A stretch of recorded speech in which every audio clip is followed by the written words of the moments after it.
محترم، آج میں نے موجودہ صورتحال کے اوپر گفتگو کرنی ہے۔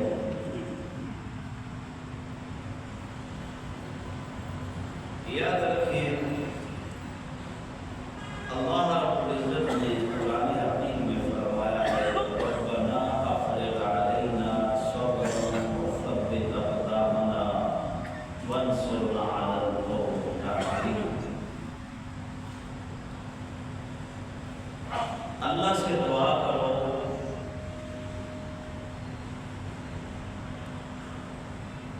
صبر کی اور ثابت قدمی کی۔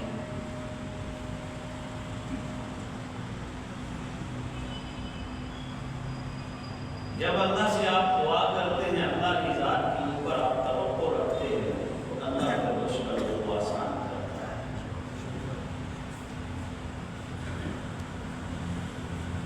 یہ بات بھی ایک اٹل حقیقت ہے جس کی حقانیت سے انکار نہیں کیا جا سکتا کہ مومن صرف اللہ وحدہ لا شریک سے ڈرتا ہے، اس کے دل میں صرف اللہ کا خوف ہے۔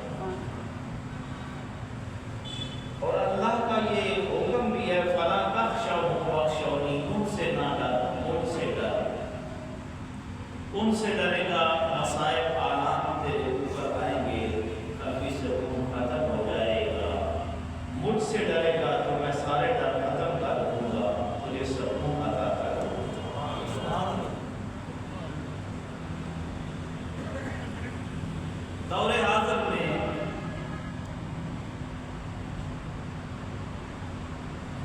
اور ان کی اس صورتحال میں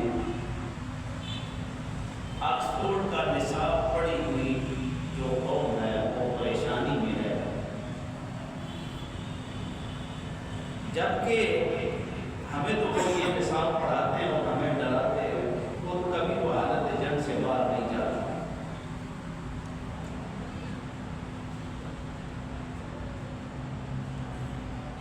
تو اگر رسول اللہ صلی اللہ علیہ وآلہ وسلم کے اس فرمان کو سنا جائے کہ جنت تلواروں کے سائے کے نیچے ہے، تو جنت خالہ جی کا گھر تو نہیں ہے، جنت تلواروں کے سائے کے نیچے۔ مسلمان کی جب تک تلوار لہراتی رہے گی، دھیان میں نہیں رہے گی، اسلام بھی پھیلتا رہے گا، مسلمان کی عزت بھی ہوگی، مقام بھی ہوگا، مرتبہ بھی ہوگا، باقی قومیں امتی بھی ہوگی، مسلمانوں کے سامنے سرندر بھی ہوگی۔ جس وقت مسلمان کی تلوار نیام میں چلی جاتی ہے، پھر یہ نوم میں چلا جاتا ہے۔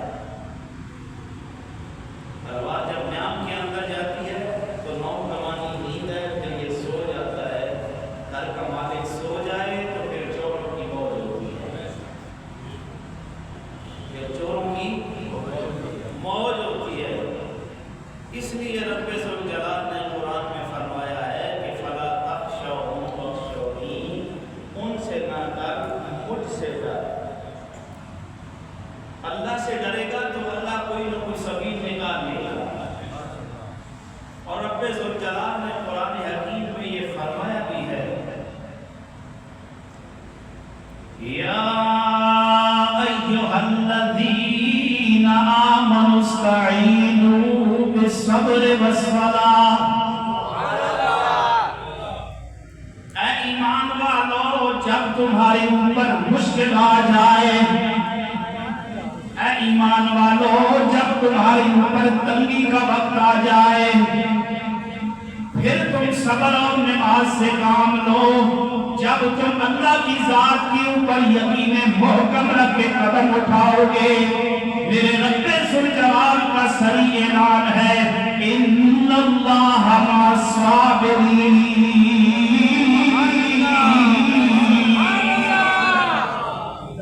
اللہ صبر کرنے والوں کے ساتھ ہے۔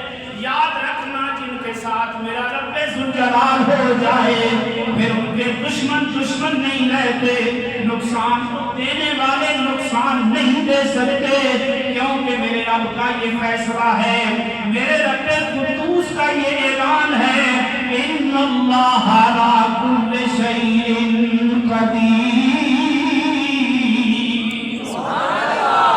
اللہ کی ذات ہر چیز کے اوپر قادر ہے۔ قادر مطلق ذات جو ہے میرے رب وحدہ لا شریک کی ذات ہے، اسی لیے اس نے انبیاء کو بھیجا۔ یاد رکھنا آج ہم پڑھے لکھے یہ لوگ بات کرتے ہیں جنگ چھڑ جائے گی، ہمارا نقصان ہو جائے گا، جنگ چھڑ جائے گی، یہ ہو جائے گا۔ میرے نبی نے ایسی تعلیمات عطا فرمائی ہیں کائنات کا کوئی معلم ان کی مثال نہیں پیش کر سکتا۔ میرے نبی نے فرمایا جنگ کی آرزو نہ کرنا، جنگ کی آرزو نہ کرنا، لیکن جب جنگ چھڑ جائے پھر پیٹ پھیر کے بھاگنا بھی نہیں ہے، پھر اللہ کی ذات کے اوپر یقین بھی رکھنا، کیونکہ پھر تمہاری زندگی بن جائے گی جب تم اللہ کی ذات کے اوپر یقین رکھ کے لڑو گے۔ پھر عبداللہ بن رواحہ کا یہ قول بھی ثابت آتا ہے اور سچ بھی آتا ہے اور صادق بھی آتا ہے۔ میرے نبی کے غلام نے اس وقت فرمایا جس وقت شاہ روم کے گورنر نے ایک مسلمان ایک میرے نبی کے قاصد کو شہید کیا، یہ خبر جب نبی کریم صلی اللہ علیہ وآلہ وسلم کو پہنچ گئی، میرے نبی نے 3000 کا لشکر تیار کیا ایک قاصد کی شہادت پہ، ایک قاصد کی شہادت پہ میرے نبی نے 3000 کا لشکر تیار کیا، اپنے ہاتھوں سے تیار کر کے بھیج دیا۔ جب مقام موجہ کے اوپر پہنچا، ادھر 3000 ہیں، مخالفت میں 2 لاکھ کا لشکر جرار ہے۔ جب مسلمانوں نے 2 لاکھ کے لشکر کو دیکھا، اب جنگ کے بارے میں مشاورت شروع کر دی، کوئی کیا کہتا ہے، کوئی کیا کہتا ہے۔ میرے نبی کے صحابی حضرت عبداللہ بن رواحہ جب سنتے ہیں، آپ کھڑے ہو کے یہ اعلان کرتے ہیں کلمہ کس کا پڑھا؟ لوگ کہنے لگے اللہ کا پڑھا، رسالت کس کی مان لی؟ آپ نے جب یہ سوال اٹھایا، میرے نبی کے صحابہ نے فرمایا محمد رسول اللہ کی کی رسالت کی گواہی دی ہے، رب ذوالجلال کی وحدانیت کا اقرار کیا ہے۔ تو میرے نبی کا صحابی کہنے لگا پھر سنو ڈرنا کیا ہے، ہم تو اپنے گھروں سے شہادت کی آرزو لے کر کے نکلے ہیں، پھر ڈرنا کیسا ہے؟ اس لیے شہید ہونے والا ناکام نہیں لوٹتا۔